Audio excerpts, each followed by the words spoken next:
Je suis une formation de français, quoi.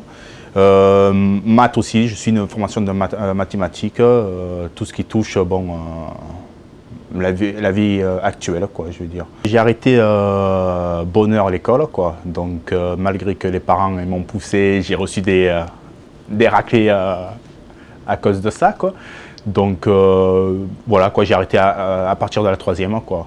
Donc et après, je me suis mis de suite à travailler, quoi. Parce que l'école, ça ne m'intéressait pas, quoi. Il y a quand même un petit changement, quoi. Je veux dire, on est beaucoup plus convivial avec les gens, quoi. Donc on essaye de mieux expliquer les choses, d'être plus calme, parce que je suis une personne assez active et j'ai tendance à monter dans la voie. Ce qu'on a vu après les premières évaluations, c'est qu'il y a des niveaux en fait très différents. Et on se rend compte que pour certaines personnes, il y a de l'illettrisme et des personnes auxquelles on n'aurait jamais pensé. Hein, et qui ont, au-delà de ça, qui ont très bon niveau et technique, relationnel, mais qui sont illettrés. Et d'autre part, il y a des gens, par contre, qui ne tiennent pas des postes, qui tiennent vraiment des postes de manutentionnaires, mais qui ont juste besoin d'une remise à niveau et qui, par contre, ont quasiment toutes les bases, français, mathématiques. Cette formation a démarré à l'initiative d'un des salariés.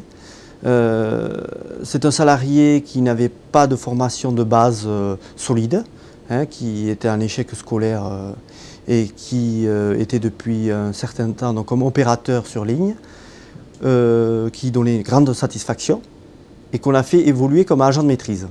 Surtout, il avait un souhait vraiment d'évoluer et de progresser dans son poste.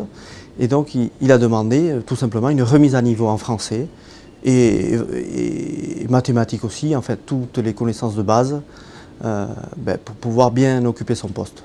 Cette formation, moi, ce que j'en attends, avant tout, une motivation du personnel, hein, c'est-à-dire que les personnes concernées se rendent compte que les dirigeants aussi s'intéressent à eux, hein, et à leur connaissance à eux. Hein.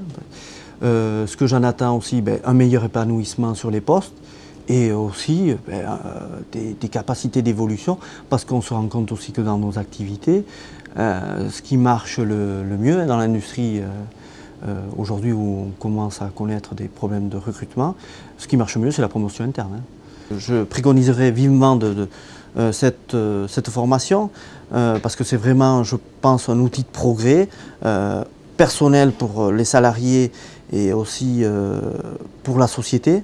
L'objectif principal de la formation, c'est justement d'articuler la formation à leur situation de travail.